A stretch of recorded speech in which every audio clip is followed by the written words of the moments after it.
Huwag ka nang mag-ambisyon. Yan ang sinabi ni dating Pangulong Rodrigo Duterte kay Vice President Sara para sa 2028 presidential elections. Giit pa niya, puporma na si House Speaker Martin Romualdez sa pagkapangulo.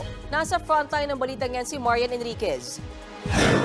Ako kay Inday, huwag ka na mag-ambisyon, Day. Anak kita.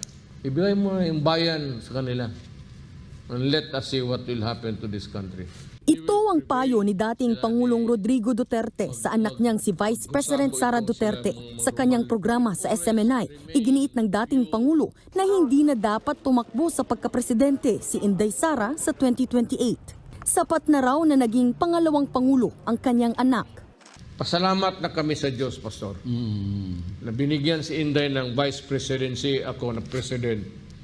Si Pulong Congressman, si Baste Mayor. Tama na yan.